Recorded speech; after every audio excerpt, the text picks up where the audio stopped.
Well, I start with the proposition of Steve in the in the opening session, who said it's a quite good idea to learn at the borders of your discipline. So I'm a trained journalist, but I'm quite interested in geo information as a tool of storytelling and as well as a tool of research.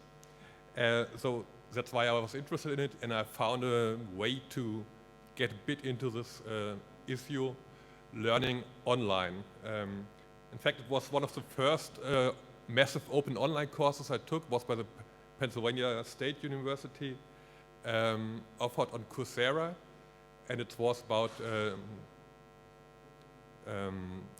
geolocation revolution by Anthony Robinson. So I tried to keep it short, and mostly it's based on video lectures. There are tests following, and there's quite a good discussion group all the time.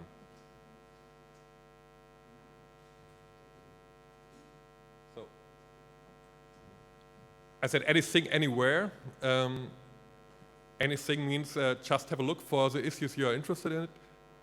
I mean, I did it in GIS, but you can take it as well in art history, or I made a course in Python, which is running like a script language in a lot of geoinformation programs. So this is quite a nice add-on extra.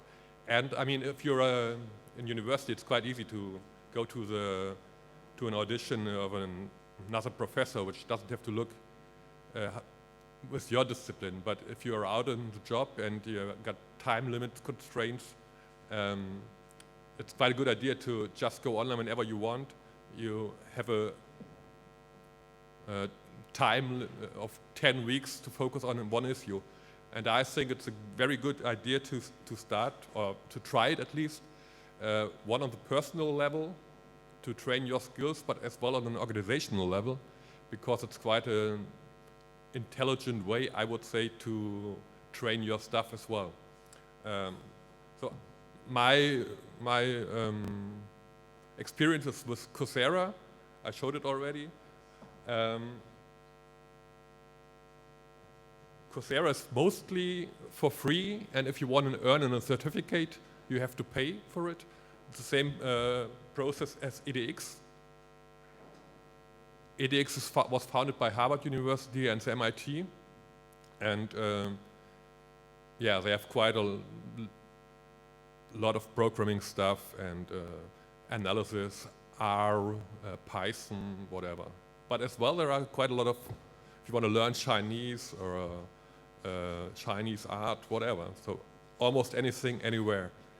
And I would say another good aspect is normally you build quite a good community around this theme, and you get a lot of good discussion. So if you have an online access, it's quite easy to get into it. You get good professors, and you can do it whenever you like and almost wherever you are. So yeah, it's just just some basic ideas on this issue. And if you have any questions about it, feel free to ask. So. Thank you. Are there any questions? Yes.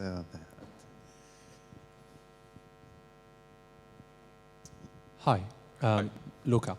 May I ask you, how many courses have you taken between Coursera and edX? And if you find, did you have standard, well, let's call it standard education in university? Do you find a big difference between one and the other? I mean, you have to they give quite a good indication of what the course is about. For example, I took this edX 601.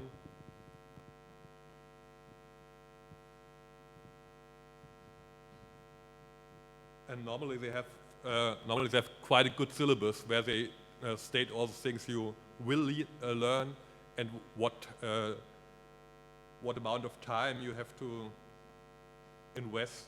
And wait a moment, it's called introduction.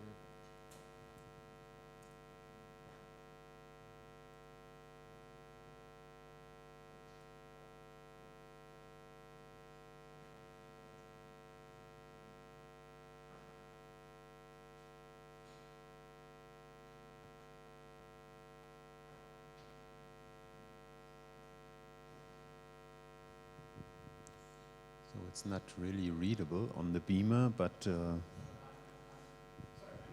I was wondering how many courses have you done, and if you find differences with the standard or classic way of going to an education. I'm wondering, will the future be people not going to university anymore and do e-learning? Do you think the two things are, this one could replace standard education in your opinion? I think you have to take your personal situation. For example,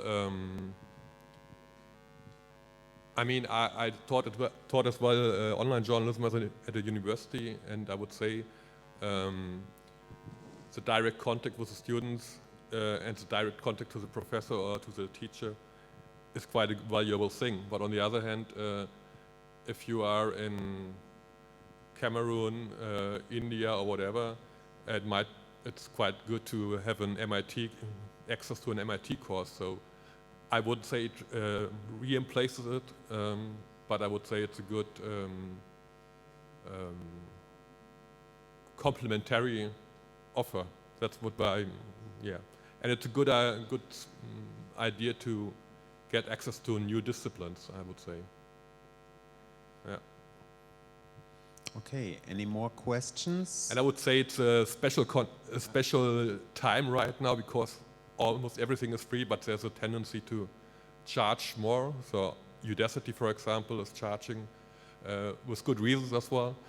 And there are sometimes there's a kind of freemium model, so you take the course and you get it for free. If you want a certificate, you pay something. If you want some special advices or buy stuff from the university, you have to pay a bit more. So there are a lot of different models. So you have to check what fits for you, I guess. Okay, thank you again. You're welcome.